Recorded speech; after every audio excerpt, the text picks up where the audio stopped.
தமிழ்நாட்டின் தொழில் வளர்ச்சியை பற்றி அறிந்து கொள்ளாமல் எதிர்க்கட்சித் தலைவர் எடப்பாடி பழனிசாமி டாவோஸ் உலக பொருளாதார மன்ற கூட்டம் குறித்து அறிக்கை விட்டுள்ளதாக தொழில்துறை அமைச்சர் டிஆர்பி ராஜா காட்டமாக விமர்சனம் செய்துள்ளார்.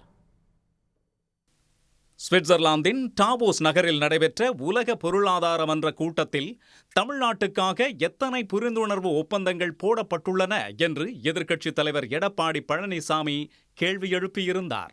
இதற்கு காட்டமான பதிலை அறிக்கை மூலம் அளித்துள்ள தொழில்துறை அமைச்சர் டிஆர்பி ராஜா, டாவோஸ் உலக பொருளாதார மன்ற கூட்டம் என்பது முதலீடுகளுக்கான புரிந்துணர்வு ஒப்பந்தங்களை போடும் அரங்கம் அல்ல என்று விளக்கம் அளித்திருக்கிறார்.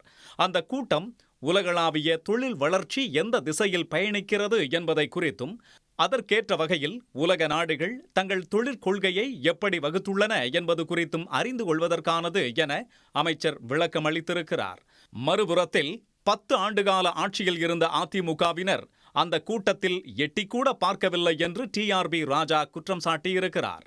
அதே நேரம் கடந்த 3 ஆண்டுகளாக இந்த மன்ற கூட்டத்தில் திமுக அரசு சார்பில் தொழில்துறை அமைச்சரும் பொருளாதார வல்லுநர்களும் கலந்து கொண்டு வருவதை டிஆர்பி ராஜா சுட்டிக்காட்டியிருக்கிறார்.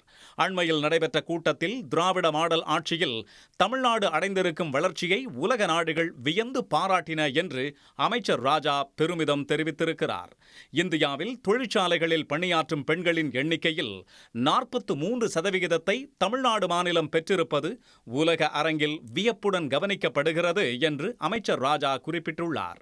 ஒரு மாநிலம் மட்டும் இந்த அளவுக்கு எப்படி பங்களிக்க முடிகிறது என்பது குறித்து மற்ற நாடுகளும் அறிந்து கொள்ளும் வகையில் தொழில்நுட்ப மண்டலத்தில் பெண்கள் என்ற தலைப்பிலான அமர்வில் தமிழ்நாட்டுக்கு மட்டும் பங்கேற்கும் வாய்ப்பு கிடைத்தது என்றும் அமைச்சர் டிஆர்பி ராஜா சுட்டிக்காட்டியுள்ளார்.